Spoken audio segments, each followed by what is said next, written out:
All right, everybody, good afternoon. Thank you for attending our May Lunch and Learn. And our topic for today is team decision making. So you'll hear the acronym TDM. So I'm so excited to have two presenters from Division of Family Services. We have Toshiba and Rolanda. So I'm actually going to ask them to kind of introduce themselves a little bit. And then they are going to take it from here. So go for it, ladies. Thank you. Hi, ladies. Good afternoon. And gentlemen, sorry, I've seen a couple guys on here. I am Toshiba Heyman. I am one of the TDM facilitators with DFS. I've been with the division, the children's department for going on 18 years. I've been with TDM, we're turning 10 years old in July, and I've been with TDM since we started in 2013. Prior to that, I've always been in Newcastle County. I was an investigation worker for maybe 10, 11 years before making a transition into becoming a team decision-making facilitator. I am still currently housed in Newcastle County, but we do travel, all three of us. Joni is our other counterpart. She's off on Fridays, and I'm housed in Newcastle County one. However, we do facilitate, amongst the three of us, we facilitate TDMs throughout the entire state of Delaware. So thank you for joining us this afternoon and having us. Hi, I'm Rolanda. I have been with the division 4 years, but in this role for a year now. And like Toshiba said, we work the whole state. So we did put together a little PowerPoint for you guys, but because we've been doing this for a while now, and although Rolanda has recently joined the team, and she just came up on her 1 year, so happy 1 year to her. She, as investigation worker, has brought into the process before becoming a facilitator. So sometimes we will probably get ahead of ourselves and talk about things before we even get to the slide. We basically put this together so you guys can have an illustration. I know I like to have an illustration, just something to keep me focused. Like Lauren said, feel free to ask questions throughout the presentation. Just give me a second. Okay. So our first slide is basically what is TDM, and I'm just going to read this verbatim because this is just what it is. A team decision-making meeting is a mandatory facilitated point in time family meeting convened in order to make a live decision regarding the removal of children into out-of-home placements under DFS custody. And just to add on to this, because now I'm looking at them like, hey, this doesn't really capture everything, but one of the main things is these are supposed to be pre-meeting, so a pre-TDM. So the goal is to, although safety is the priority, the number one priority, when you can, it's a considered removal meeting. So having these meetings when you're out assessing the situation and trying to bring families to the table prior to filing, in situations where you do need to file right away to make sure children are safe, that should be happening if that is the case. But for the most part, we should be trying to have these meetings on the front end prior to filing for custody and trying to brainstorm, and we'll talk more about it, to come up with plans, whether the children can remain in the home with different plans in place, or if they're out of the home. Out of the home meaning the least intrusive would be with a family or fictive kin, non-blood related, but with custody being the most intrusive. So brainstorming, trying to come up with a plan that is going to provide safety for the children, and voices are being heard from the families and other participants, and coming up with a live decision in that moment. And live decisions can look a lot of different ways. Rolanda, if you want to add to that, because I feel like I'm giving too much before we go to the other slides. No, I don't have anything to add. Okay, all righty. I'll do the next slide. Okay. Oh, go ahead. Joyce had a question. Miss, try to go back. Go ahead. And go ahead. this, you said it's a mandatory meeting. It's called and facilitated by DFS? Yes. Yeah, I guess I can get into that with this slide too. Yes. So it's a facilitator. So DFS has different kinds of meetings. So there's team meetings that workers have with their families when they need to, and a team decision-making meeting is something different. That means the worker should have already exhausted. Oh, we've tried having a family meeting. We've tried X, Y, and Z. We've tried a child safety agreement. It's not working. So team decision-making meeting should be the last resort. That's where they should be coming after they tried something else. So workers put in a referral through Focus, and we get the referral along with our supervisors and as the facilitators, because we're not case carrying at all, so that we can focus on getting these meetings scheduled and getting people there who the parents want. We do make sure we tell the parents, or if it's a guardian who we're having a meeting with, this is your meeting, meaning that you invite who you want to the table, who you don't mind knowing your business. Who you don't mind, who you feel safe around, like to discuss what's going on, who you don't mind hearing what DFS is going to say their safety concerns are with you. And those, there could be counselors there, there's slides with this on there, but there could be anybody that the parents want there. We ask workers and supervisors to come into these meetings optimistic, especially for, treatment workers who may have been working with the families for quite a while and, know them like the back of their hand. We ask them to try to be optimistic coming in, that there could be someone coming to that table or some new information that we can try to plan within that support network, if instead of having to file if we don't have to. So it's an alternative way, getting everybody together, pumping the brakes, saying, hey, it's time to get together.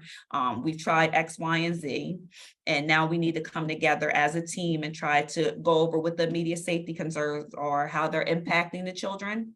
And DFS has non-negotiables. Hey, this doesn't work before, so we can't place with you right now, or this isn't an option, but trying to pull out the strengths of the family, getting to the root, what are the barriers, and coming up with a plan from there. Shiva, you might want to go to the next slide. Yeah, I only went back because I did, go ahead. Give me a second. I don't know how that went that way. Okay. Is that everything? Yeah, so I might duplicate some of what Toshiba says, but these meetings, the point is that we're at the point of custody. DFS is at the point they feel they may have to file for custody. So that's what makes these meetings a little different than the family meetings, that in the sense that by the end of this meeting, either we're going to come up with an alternative plan or DFS is going to file for custody. With set aside these meetings, TDM meetings, is that there's facilitators who facilitate the meetings, and this is our job full time. We're not case carrying, and we're neutral. We're a neutral party to DFS and to the family.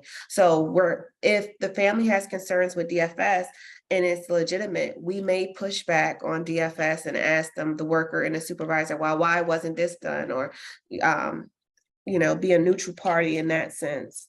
And also for DFS, they have minimum prep. It takes them minimum preparation to do it. They can give us short notice, and we're able to coordinate a meeting. We're also able to coordinate with professionals and invite professionals such as therapists. Sometimes we need a language interpreter. We may bring we've had a successful TDM that Toshiba did, where the school teachers and counselors from the school came, and they actually were a placement option for the child. So it's really not cookie cutter. Each meeting, it can be unique and in its own way. We also reach out to the prisons. If there's an incarcerated parent, we can coordinate with the prisons as well. Let me just add, so these are, it says specific purpose and time. So if it's a post, which we shouldn't have that many posts, meaning that DFS filed for custody first, we still have those because obviously there's going to be cases where safety is imminent and they need to make a decision about care and custody then. So with those, it's within 48 hours, we should be having the meeting. Sometimes that doesn't always work because, working with people, working with families, trying to get in contact with them may be an issue for us. Or within 72 hours, if it's a pre-meeting, it's before they make a decision about care and custody. And we try to have even if they take custody already, DFS took custody, we try to have the TDM before the PBH. We should be having it. Sometimes it's not always possible, but we try. Because if a creative plan can come out of the TDM, if the worker can present it at the PPH and ask the judge, say, hey, we had the TDM, this is a plan that we're looking at, we're willing to place the children with someone who was at the meeting. Or if it was just a lot of miscommunication or, lack of communication, and children came into care because parents didn't want to give names of support people. And at the meeting, DFS was able to, identify their support people, and those support people have some of the same concerns, then, maybe custody could be rescinded with that support network in place as well. So the goal is to, oh, go ahead. I'm sorry, I was just going to answer from the chat. PBH, a lot of times they are included if they're involved. That's one of the professionals that come. Yes. And YRS. Yep. YRS. First. Now that we have first, they're coming as well.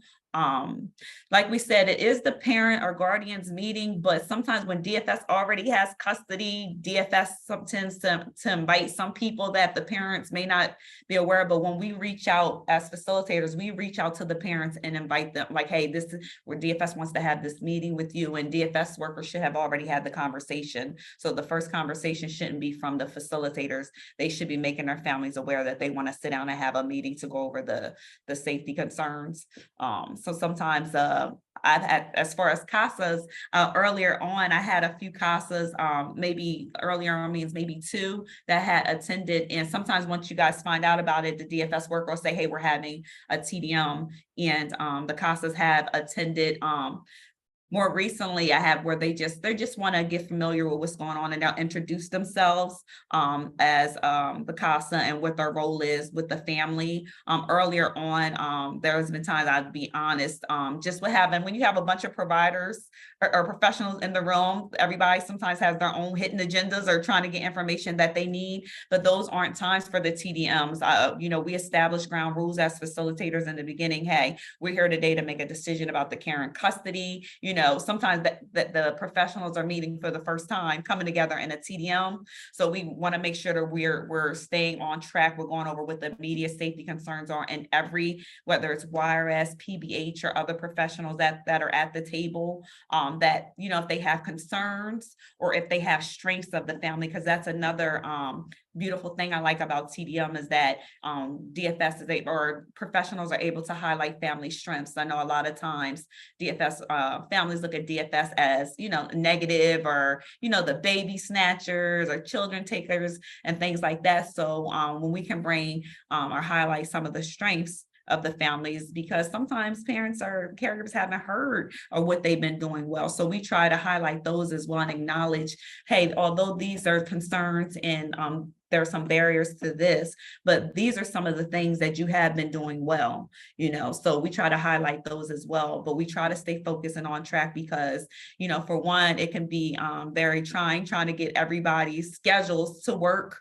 to get together within a small, short time frame. So when we get together, we want to make sure that it is impactful and meaningful and productive, that we're talking about the immediate safety concerns and making a live decision. And although DFS makes the final decision, but that decision should be based off of all the information that's being pulled from all the people coming to the table, the families, support people, and as well. I think I see a hand. Is that Deborah? It is. Thank you. Hi.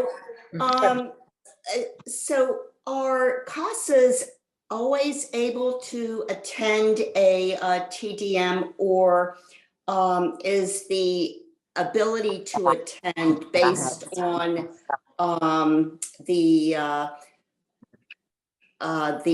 DFS supervisor in charge of the case? Good question, because I think we, and like I said, we've been doing this for 10 years. As a facilitator, Rolanda, you can even speak on this as well.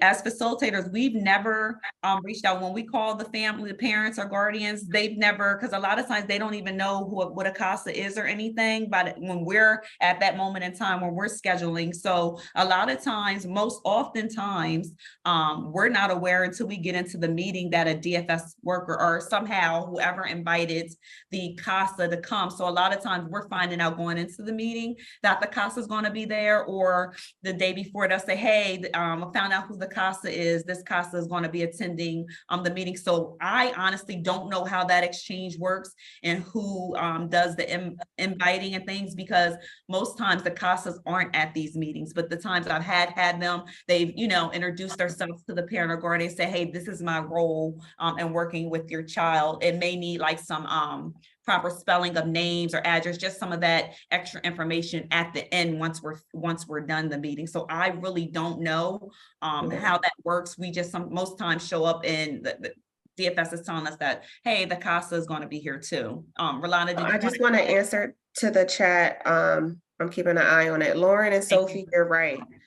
You're correct. Most of the times TDMs are done, like we said, we try to do it before DFS takes custody. And if DFS has taken custody, we try to do it before the PPH hearing. So a lot of times the CASA isn't appointed yet. So correct. Okay. It's Yeah, rare. I'm just asking because in one case, I was able to attend, and in another case, the DFS supervisor said, no, CASAs aren't eligible to attend. No, they can So attend. That's not true. Can Okay. you share your experience with the TDM? Did you find it purposeful at that point? I personally did. Was it me? I'm sorry. I feel like I know your name. Yeah, no, and I think I know your name too. No, it wasn't you. Okay. But I did find them, I found them very, very helpful in that I got to meet all the players and I got to understand what the issues were right up front. And I thought it was great, but Great. I think if Dan had a question. Hold on. Were you finished, Deborah? I'm sorry. Yes, I am. Thank you. I'm sorry. Ms. Mans, your question. You got your hand raised. Sharda, do you still have your question? Yeah, I'm sorry. I was just wondering, in the event that the, one of the parents or both parents are not available due to whatever reason, is the TDM meeting still being held, but just with both of them or one of them absent? You said if they both can't be there? Either one of them can't be Okay. there. Okay, so on post TDMs, usually when DFS is already filed for custody, well, we make every effort. I'm sure you guys know too, a lot of time, more than often, DFS is generally working with the mother. That's usually the primary parent. And a lot of times they have to go off of what the parents say, oh, he's not involved or she's not, however it. So we go off of when DFS fills out the referral, they should be putting, the parents, whatever information they have, then we reach out as we assess the referral. We send pre-meeting questions just to get a little bit more on whether there needs to be, if there's safety concerns, we're having certain people in the building, or do they need to be by phone? If we need to reach out to interpret, should the child be there? So just other questions tailored to that meeting. So then we ask that parent or guardian who they want there. And a lot of times, especially dealing with the mothers, because there's an absent father or bad blood, they don't want them there. So as a facilitator, we have to say, hey, well, we're already at a place where the courts are involved, DFS holds custody. So this is making a diligent effort like that. The father is there as well. I understand what I say is I understand that he may not have been involved or vice versa, but I'm just speaking more towards for the men that are on here, because a lot of times we deal with this with the mother. So we'll say, hey, it's important that they're there, although they may not have been involved, that the judge is going to ask, have they been involved or where are they? Because at this point, they need to be a part of the process. So we do still move forward. If we don't have any information for a father or a mother, we still do move forward with that primary parent. Sometimes there's TDM where they don't show up, but if they've already invited, say if we've already acknowledged and confirmed the date and time, and then they don't show up, or that parent doesn't show up, if they invited other people, we'll have the meeting, but we don't delve into confidential stuff. We'll ask them whether their concerns, what role they would want to play in that child's life. If they could, what would that look like? But the meetings tend to be shorter because we can't, breach HIPAA. But if the parents are there, then we can talk about all those things. But if they don't show up, we still continue with the meeting with those supports, or even if nobody's there, if they didn't invite anybody, as the facilitator will, because we still have to do a summary report at the end. So we'll still just ask DFS, hey, the next step is obviously trying to get in contact with that parent and that child remaining in care. So on the pre-end, if there's no parent we can plan with, and there's nobody involved, then we won't have a TDM, but we still have them with just one parent, because we can't control if they show up or if that other parent doesn't give their information. Rolanda, is there anything you wanted to add to that? Hopefully. No. Does Great, that thank answer, Sharonda, Yeah. or anything else? Okay. Ladies, can I just add one thing? So a lot of times CASAs are not yet appointed because the TDM's purpose initially is to prevent the child from coming into state custody. So the CASA is not yet appointed, but it's pretty frequent that if DFS does end up taking custody and a CASA is appointed, the CASA coordinator will send the ex parte order to the CASA volunteer. Okay. And the CASA can read through sort of the history and kind of what brought the child into care in the first place. And way more often than not, we see a mention of there was a TDM held and this is what happened, or there was not a TDM held because of X, Y, and Z. So I love having this training so we can understand what happens kind of before a CASA even gets involved, so we can understand what lengths DFS went through and what happened before the child came into custody. The question I have is who represents the child at that hearing? Because there usually is no CASA. So who's the voice of the child?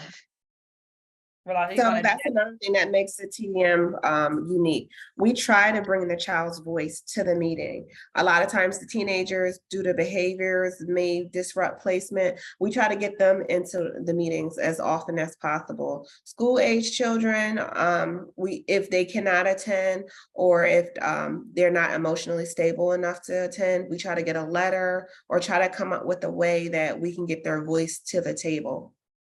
Yeah, and we have a slide dedicated to that. Yeah, we try to have them involved as much as possible. Any other questions? Well, let me add something to that just a little bit.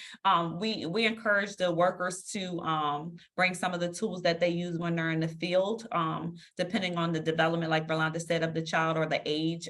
The 3 houses, if they want to talk about whose houses they feel safe in. The circles of like who's the outer layers and who's the inner circles closest to them. Those are really helpful. Writing a note. Sometimes when the children are there because of child conflict or just sometimes children sometimes don't feel comfortable saying what they want to say, like what their concerns are in front of their caregiver. They may leave, or what we do as facilitators before going in, we speak to them and come up with like a code word or some type of nonverbal if it's time for us to either take a break. That's another beauty of TDM with the live decisions. We can take breaks if we see as the facilitators, because we get an aerial view of what's going on. So we can see the mannerisms. We can see like just based off of what somebody may have said, because the group is talking. So we're getting that aerial view. And if we feel like there needs to be a break, or if that child does whatever gesture we may have come up with, we take a break.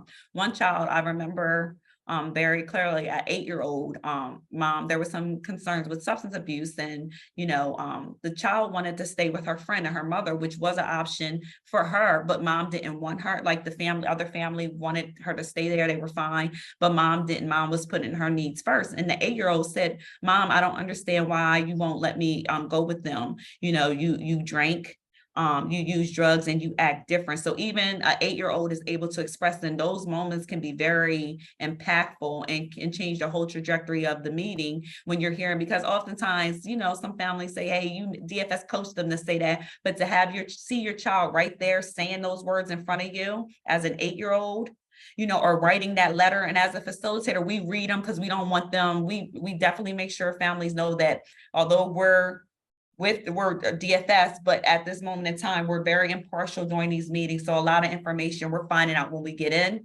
we'll read the letter so that they can understand, like, hey, like this wasn't coached or anything. This is what they said. So when we try to get the kids at the meetings when they can be there. When there's no contact orders and things like that, for obvious reasons, we can't do that. But the voice of the child is so important during TDMs, and that's part of the beauty of it, because their voices are heard. Because if they don't buy into what the plan is, placements could be disrupted. If they feel like they don't have a voice, we try to ask them, like, hey, if you, although you can't fully determine all of where you're going to go, but if you could choose where you're going to go, who are your support people, or what would it look like? So we try to bring, if their whole idea of what their plan would be, if we can't bring that in, the whole thing, just trying to pull little pieces and having our support network. So it's very powerful when they can be there and they're willing to let their voices be heard. But that's not always the case, because a lot of times it's the little ones who, can't really say anything. Is there any questions in the chat, Rolanda? No. Okay, I'm not even sure where we are. Let me see, because we've been talking. Give me a We second. didn't go over, when is a TDM necessary? Okay, go ahead. So if DFS is in the field with the family and they see there's a safety concerns and the child cannot be continue to stay in the care and the custody of that primary caregiver, they will try to create a safety plan. If a safety plan cannot be created, that's a reason to have a TDM. If a safety plan was created, but either the safety people who wanted, the safety participants, either no longer want to continue or the safety plan was broken, that's a reason to have a TDM.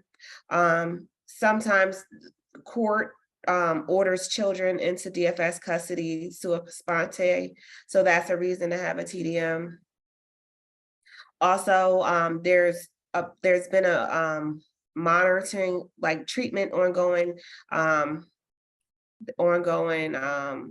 case management with the family, and they're not making progress towards addressing the safety concerns that DFS has. That's a reason to sit down and have a TDM. And then also we can do same day TDMs. There's a immediate concern and the child cannot, we're not going to make it to the next day. We can have an emergency, we call those emergency TDMs. It says, we had a question, how often does TDM takes place? Also, I imagine it's challenging for you to bring relevant parties together in a timely manner. Are these meetings virtual? They can be virtual, but as facilitators, we're good at getting, it's our role to invite people, professionals, and sometimes we're able to get them in short notice. Now, when we're talking about the prisons and things like that, sometimes it's hard to get them in a timely manner, but it can be virtual. Yeah, we can have TDMs in person, virtual, or by phone. We try to stick to in person because it is such a sensitive topic and serious topic. So yeah, and just to add to that, so DFS and facilitators have to be in person for the TDM. So if it's just us three in the room, it would be us, and if parents, we only offer that option if they need it. But we try to have everybody in the room. If other supports need to be virtual, that's fine. But we try, like Verlana said, we try to have their standard in person. We're making decisions about care and custody of children, the changing the whole trajectory of somebody's family. So it should be in person. I don't, as a facilitator, I don't give that an option unless a parent says, well, I gotta be to work at this time, but then I offer virtual as the next as the next option, but they should be in person. Like we're talking about care and custody of your children. During the pandemic, we were all like I don't even think we were doing virtual like that. We were doing phones at one point and then virtual, but for the most part, they should be in person. And yeah, it can be very challenging trying to get a bunch of people together in such a short notice. But when TDM is done, especially on the pre-in or even post, but when it's done in a way where when you have a worker and supervisor who are buying into the practice and they're having these conversations on the back end and talking to everybody, I know when it's seamless, it's like everybody knows, like if YRS is involved, if PBH is involved, when they're expecting a call from us as a facilitator, when the family is expecting a call from us, it makes it that much easier to get everybody together. But it can be challenging. And for those who can't, like if there's YRS or PBH involved or other services or outside provider counseling or something, therapy sessions for the children or family, if they can't be there, we ask them if they could just send a list of their concerns, what their treatment looks like, things that we can bring to the table for them.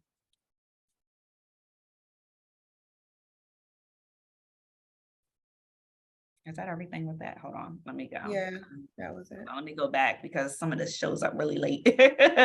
So share principles of team approaches. So with TDMs, it's just one of a variety of a teaming approach in child welfare, but they all share like basic principles. So with TDM, some of the things we want to try to pull out of workers is thinking, because in the beginning it was kind of that skeptical friend like on your shoulder, like, well, mom, I don't even agree with who mom's support people are. Why should she or he or dad be able to invite who they want to invite to the meetings? But you have to look at it with when you're doing TDM, you have to look at it with a fresh set of lens, a different kind of lens. You have to look at it as if all families have strengths.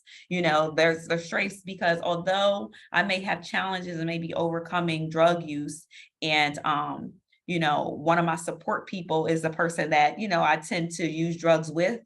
But hey, that's a person that I can be vulnerable with. I don't mind sharing how I feel in front of that person. So we have to look at it from a whole nother approach and a different lens, that all families have strengths, that families are the experts. One of the things we say during our introduction is, hey, you're the experts on your family. The goal is to get you what you need, so that ultimately DFS can step out of your life and you're self-sufficient and you have a support network around you that can hold you accountable and help you during those times of need. So you are the experts. We're relying on information from you, so we try to make TDM environments a safe space for families to share, to be vulnerable. And that's a big part of as a facilitator, because oftentimes, workers are fed up with the families and families are fed up with the workers. So sometimes when that tension is there, by the time you leave the TDM, because one of the things, and just from other trainings we've all talked as facilitators that we do this, like I always say, hey, what may have happened before coming in here, let's leave that over there. Let's start fresh. Let's build a whole new bridge, because there's a partnership here to some degree. I need something from you and you need something from me. So we want to make sure, because families feel empowered when they feel like they're being asked, how do they feel or what do they suggest?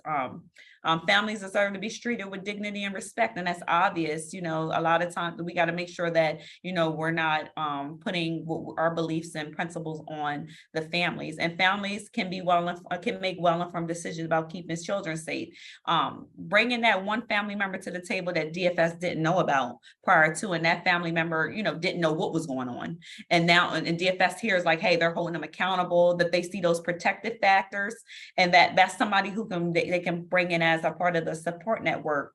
And when families are involved in the decision making, outcomes can improve. When they feel like they're a part of the process and they're making decisions about their own family and feel like that's not being stripped away from them, they're more likely to buy in and be more consistent with whatever the plan is leaving the meeting, and whether that is filing for custody and working towards reunification. But now there may be that more of that sense of hope.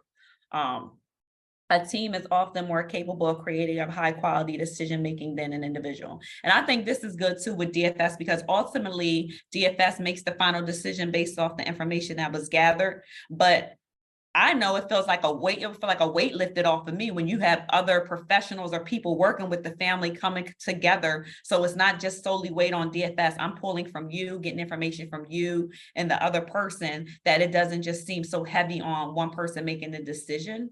And bringing the child's voice, and we talked about that already. So having a team there, that there's so many more benefits to it, because you ultimately want that family to have a network outside of DFS when we're no longer involved. You wanted to add something, Yolanda? Yeah, no. There's a question in the chat that does our role in once the TDM is complete? Yes, it does. We don't carry cases, but after the TDM is complete, we'll create a summary and share it with the family and put it in focus for the DFS to access. But we don't continue on with the family, no. The family might reach back out to us because they maybe had a good rapport with us or a conversation and ask us for advice, or they haven't been able to get in touch with this worker. So we might can help them get phone numbers or resources or things like that, but we don't continue on with the family. No. Did that answer your question, Sophie?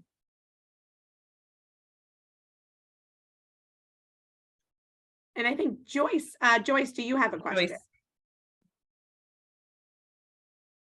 Not so much a question, but just a comment. I did attend a TDM in one of my cases, and it happened to be out of state. So it involved the mother was out of state, and she went out of state and took the child out of state, and she got, arrested and stuff. But anyway, the child was deemed to be a Delaware resident. So the worker had to go back and get the child from California and bring her to back to Delaware. Now we had a TDM because the mom wanted the child to be with a prior placement that the child had been with. The mom had a relationship with that foster care mom, and so rather than the child being placed with her relatives, she wanted it placed with this foster mother. And so there was a TDM to kind of like hash that out and figure out what was the best interest of the child. But I mean, as a CASA, I didn't realize, I'm glad that you explained a team meeting as opposed to a TDM, because I mean, I'm thinking, wow, we'd had that, but she was already in custody with DFS. Yeah. Mhm. I sat in on that one. I know exactly which one you're talking about. Okay. And that was what we did in the TDM. We hashed that out because DFS job is when custody is either on the table or we have custody, we need to explore all relatives. Mhm. And in that case, mom was begging us not to explore these relatives because they were toxic. And the child, the foster parent that the child was with, she wanted to continue on, and either that foster parent actually filed for guardianship. Yes. So, yeah. Yes. And now Yep. sometimes we do that in a TDM. We explore other relatives. We use that time to explore other relatives in placement. Yeah. And we get that sometimes, families, parents are like, hey, I can't do it, but I prefer my child to be with somebody who's not even blood related, because I know what my family, has been about. And those kinds of things we look at, as a strength that you're able to say, okay, I'm not able to do it, but this is who I know my child will be safe with, and acknowledge and knowing and being aware of your family and your family history. Yeah. And then I think we thought it was important to put in here just benefits. Did you want to do this one? I'm sorry, Rolanda. I didn't have to, but Okay, yeah. you want me to? Okay. Yeah, you can do it. Okay, so benefits of a family placement, and that's just the research and the data. Research shows that there are additional benefits when children are placed with people that they know. Placements are more stable. Reports of abuse and neglect can decrease. Is more likely for guardianship if that's the route you have to go.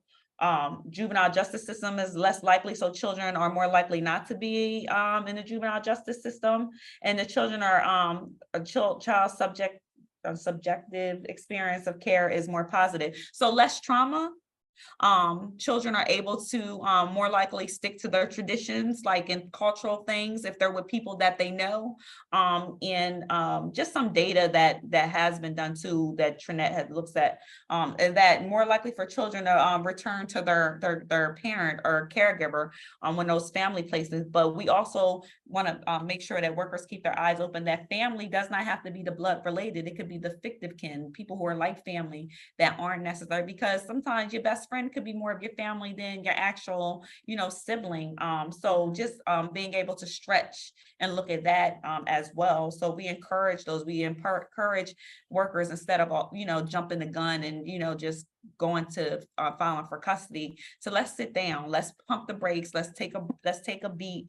And sometimes when you have those frequent flyer families, they may say, hey, I wish we had this before my other kids came into care, because TDM, we've seen some beautiful plans come out of there, where even if this doesn't go in the favor of the parent or guardian, where they have now cleared the air with their worker, they may have accepted some responsibility, or now DFS is aware of some barriers that they didn't know of, like something as small as the worker. And one of the TDMs I had, the worker thought that the mom wasn't responding to her calls, wasn't responding to her texts. The worker will go to the house, and then the mom will call back hours later.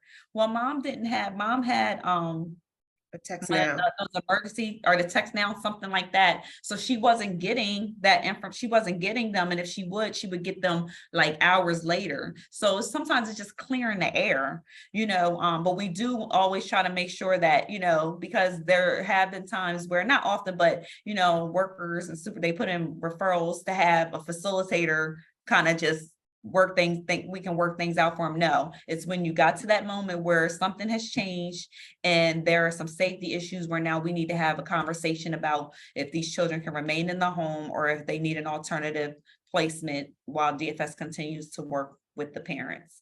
And Joyce, about the team meetings, yeah, those can happen throughout the life of the case. With TDM, these should be happening, there's a gray area, but for the most part, one time we come back to the table again, only if like if something like that plan didn't work from that TDM, a week later it didn't work, we don't come back to the table. But if 30 days later after there's something changed or somebody new that can come to the table, we would still have another TDM. But so it's not that one and done like we were doing in the beginning, because we saw that, if they had 2 new people brought to the table, that could change the outcome of that second TDM.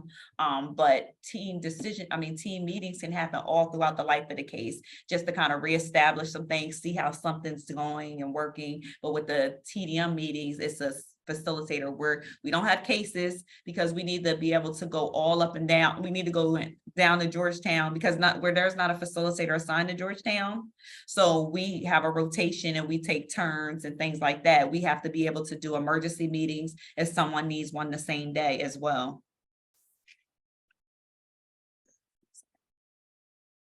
So how are TDMs facilitated? It's 3 of us. We don't carry cases. And we don't know the details of the case, where we don't know the lifetime. We just have a synopsis. This is why we need to have a TDM, and it can be for many reasons. We're not in charge of the outcome. We just try to move the case along. What we do is try to come up with a quality decision. So if the family has a plan to send the child to Uncle Tom, and Uncle Tom is going to take care of the child, but Uncle Tom is 80 years old. Uncle Tom, how do you have the energy? Is your job flexible to care for a school-age child? Are the financial abilities, what does that look like? So we try to flush out all those ideas. We try to help build a safety network for the family, and try to come up with a balanced decision. Let's see, anything else? I think one of the things for me and probably Joni too, since we've been with TDM since it started in 2013, is that we were kind of worried that we had to take, which to some degree we do have to take our worker hat off, but we were able to shift that and be just be a resource, an additional resource. If we know, I know Rolanda's really good at that, with her educational background, and then being new, coming out the field, coming up with giving resources to the worker, hey, how about you guys try this, or have y'all heard of this program? So we don't necessarily have to totally get rid of that. We can be a resource when necessary. Susan had a question. While DFS is working with the family prior to removing a child from the home, and the worker is trying to get the family to comply with the safety plan, but the worker thinks that eventually the child will need to be removed, when does the worker start to search for alternative placements, such as relatives and foster families? Do they wait until the child is removed, or do the preemptive work? DFS should be exploring, not so much exploring placement, but working on the supports and finding out who's the supports for this family throughout the case. From the time they walk in the door, they should be at one of the interview questions for investigation is, who is your support system? Who do you mind knowing your business? When I was a worker, my question I used to ask is, if you had an emergency, who would you call? If you're stressed out, who would you call? We're working on DFS should be working on building those supports throughout the life of the case. But when we get to the point of custody, you want to either suggest those people that you already know, but also, sorry, I don't want to go on a tangent, but they should be doing that throughout the case.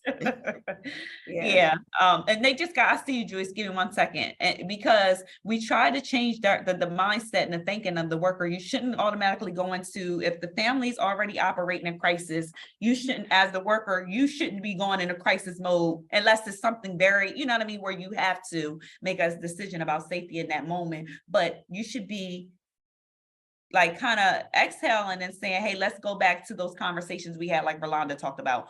Who is your support network? And if they didn't give any, because we know sometimes I don't got nobody, it's just me, nobody care about me and my kids. You know, sometimes you get that too, but hey, now it's getting very serious now. Now we're talking, having a team decision-making meeting where a decision about the care and custody of your children is about to happen.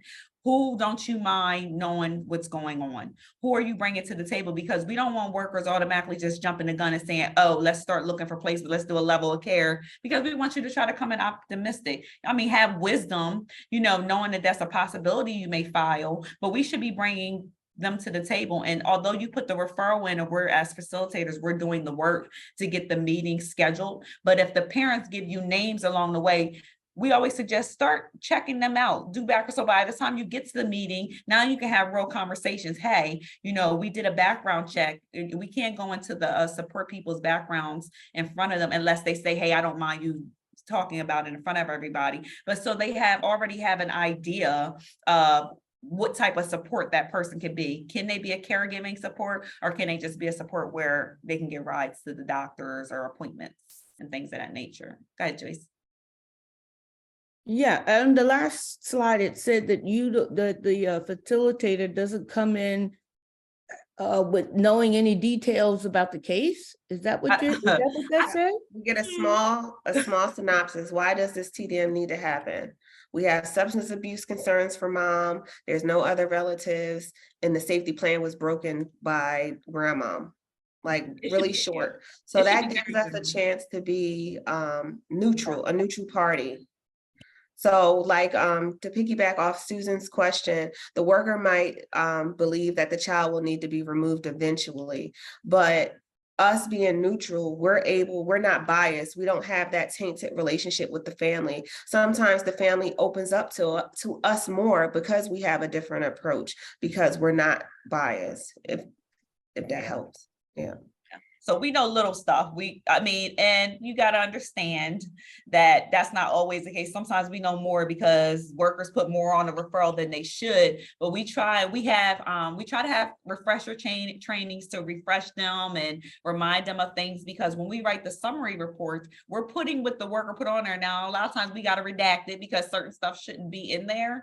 But I think we do an awesome job as facilitators, even if we know more, because it may be a case that, at this point in time, I've been doing this for 10 years. So I shouldn't get too many people that I had as families on my caseload anymore. But Rolanda may, you know what I mean, get someone because she was a worker a little over a year ago, or whatever. So I think we do an awesome job of being very impartial during those meetings. And then there's times when you may get somebody that you like, there may be a client that you may know from the community. So we need to switch up the referral, and Rolanda may need to take one because I may have went to high school with this person, you know what I mean? We'll do that. But the less we know, the better, because at any given moment, the beauty of it, also it's a lot of beauties in this TDM process. You know, this is my baby, TDM. But another thing is that I can get something scheduled for Rolanda or for myself, and then something happened and I can't facilitate the meeting, and last minute Rolanda can do it because she doesn't need to know too much information going into it. So that's why we're easily accessible, and we can move around and shift to make things work in those moments. Did that help, Joyce? Yes. Okay. Is this okay, here's the next slide. Who attends TDM? And I think we've been talking, all these slides kind of collab together and work together, but anybody, we remind the parents like, hey, this is your meeting. You invite who you want to come to the table. Who is your support network? We talked about our sister agencies, YRS, PBH. First is a newer program that we've been bringing to the table. I've seen spiritual leaders come to TDM's meetings to be support for families. They're counselors. parents who aren't together, who may, I guess, co-parent to some degree because they can be in the same room. But I've seen plans where the mom is okay with, or the dad may be in jail, but they're okay with dad's new girlfriend or new wife stepping in to be a support and having the children. So it's whoever they want to come to the table. We encourage when we need to, because like I said, sometimes there's bad blood between parents. They don't want the other parent there. But we encourage them to invite, or we encourage parents to invite. Mom and grandma might not get along, but grandma might be that safety person now. And we may be having a TDM to reestablish some things, or grandmom is kind of frustrated and doesn't know if she can still do it. But we try to ease that and try to get people to work as the facilitators, get them to work together. So they can invite whomever they want to come to the table to be a part of the TDM.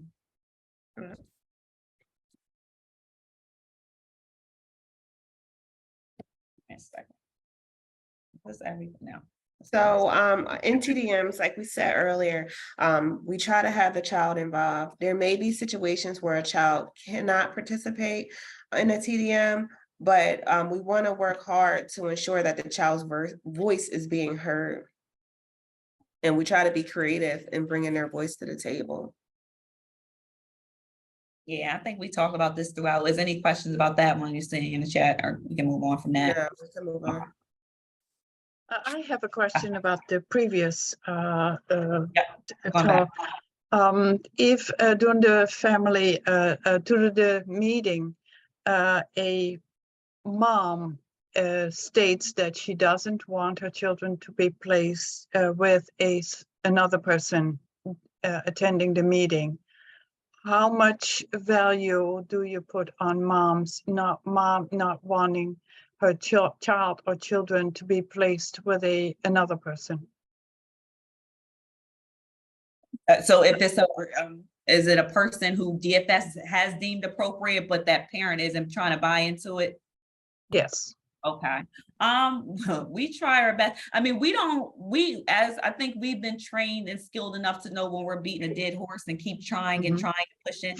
But I think one of the things that is important to do is remind that parent or those parents that, hey, we're looking at the best. Heidi Davis, if you're in the please call front desk. Heidi Davis, if you're in the building, please call front desk. Okay, sorry about that. That we're here because to make decisions about the best interest of the children. So although, and a lot of times it's because the two people don't get along or don't like each other, we try to ask when we're creating that environment of safety and we establish ground rules, we try to ask everybody to leave whatever issues you have with each other outside, because we want to make decisions about the child. And, you know, sometimes it gets, because we say these meetings are straight talk. So we want to talk straight talk. Hey, the only other alternative is that, you know, if we can't plan with somebody, one of your, like a support network, someone who's showing up today for you, there's nobody else. So the only other alternative, you know, at this point, because your child can't be with you at this time, is that DFS may have to file, and just trying to make it really realistic to them what that looks like if they have to file. You know, now you're underneath a microscope even more, and now you're not just answering the DFS, but now there's a judge involved. You know, so we try to make sense in that way. There's every now and then that there's those ones that happen like that, but we try, Rolanda, if you want to chime in, like for the most part, you have those that are stubborn, because sometimes we have TDMs because parents have been stubborn and don't want to give names to DFS, and then they file, then you come to the meeting and now you're okay with the placement. So sometimes it's just kind of like a hard head, may have to see the consequence of things, but we try to always focus back and bring it back to it's about the best interest of the child. I don't know if you want to touch on that, Rolanda, any experience? Yeah, sometimes because the only alternative is the child will come into DFS custody. So if the parents are that adamant that they don't want their child to go, we have to respect their wishes, and their child will come into DFS custody if we cannot come up with someone they can, if we don't establish a plan in the meeting. So, yeah. Good questions. These are good questions. You know, I think we hit these two. Rolanda, can I ask you a question? In the Yes. case that you said that you sat in on that TDM where I was in, the child was already, I'm getting a little confused because the child was already in DFS custody and she was already placed with the foster parent. Mhm. okay, as a caregiver. Now, we had the TDM because now we're trying to decide whether or not So DFS. TDMs are mandatory. So the goal would have been to have the TDM prior to that point, but for whatever reason, that was when the TDM was scheduled. Maybe we couldn't get everyone on the same page. Maybe the worker didn't put the referral in. Dante Smith, if you're in the building. I'm so sorry. The worker didn't put the referral in quick enough. And also the DFS was supporting a relative placement as opposed to having the child stay in foster care with stay in care with the foster parent that she had been placed with on an emergency basis. Yes. So, So that's what I'm saying. It was after the fact. That's what I'm trying to understand. Why was it you said because it's mandatory to have a TDM. Mhm. yeah, and the worker probably put the referral in later than earlier. Okay. Yeah, because those are some of the barriers to us as facilitators, and being in this role. Not only do we have error reviews and meetings, we have error reviews with our coworkers and people we work with. So, the goal is it should be pre. So sometimes we do, by the end of a meeting, our thoughts are, dang, this could have happened before. We could have had this TDM as a pre, but what we're seeing, and I mean, it's understandable sometimes, but when you're dealing with people's livelihoods and lives, we're at we have a high turnover rate, cases are high. So a lot of times you have workers and supervisors going in crisis mode along with the families.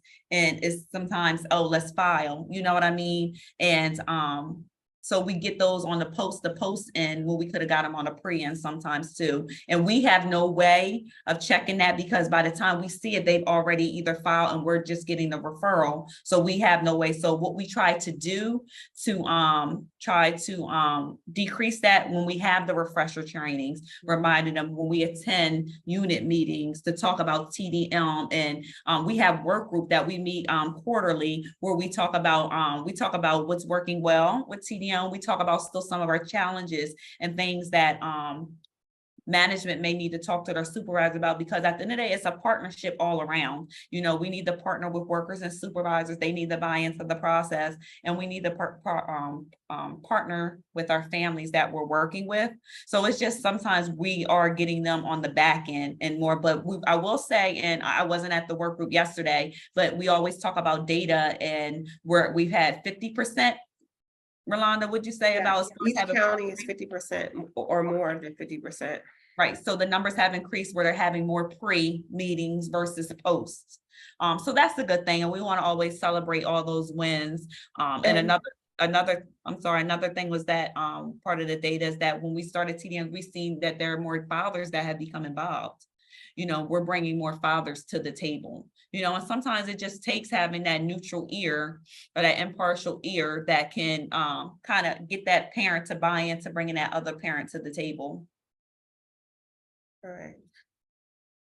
We got a few people logging off. Okay.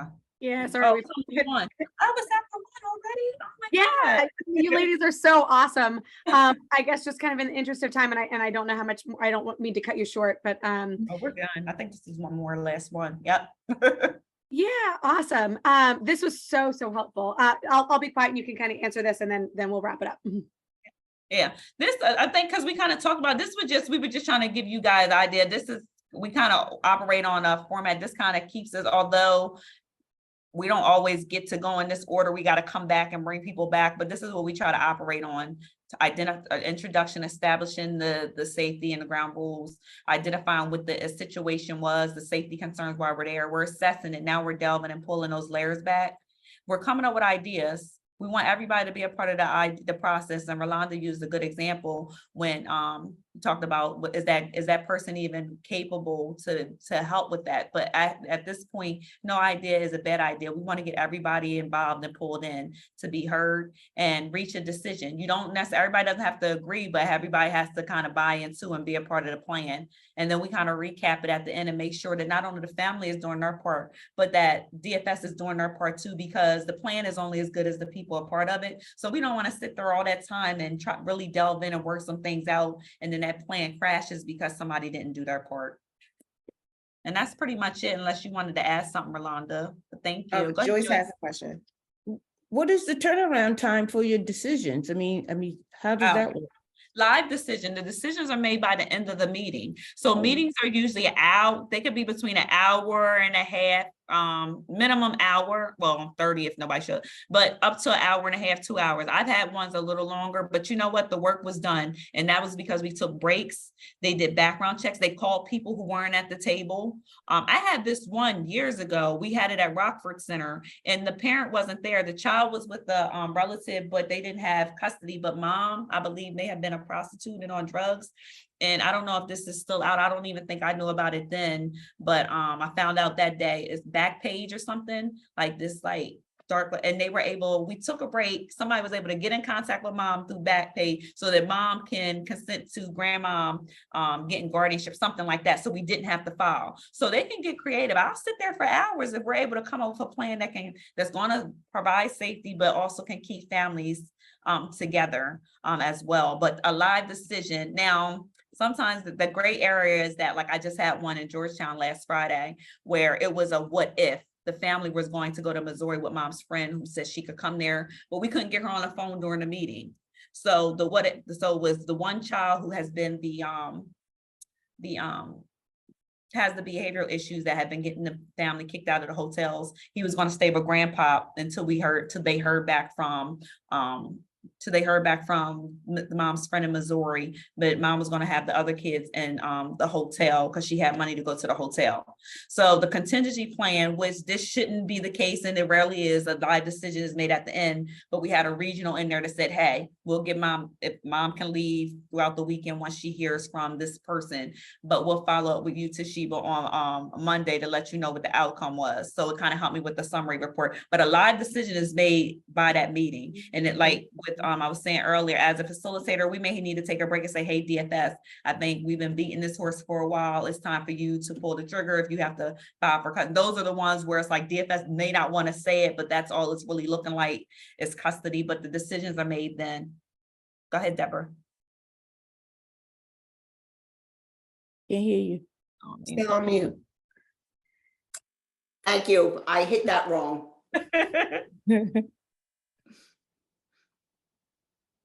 Oh, so you did not have a Oh, question? no, I don't have a question. Okay. I just mistakenly hit that. Anybody else have a question?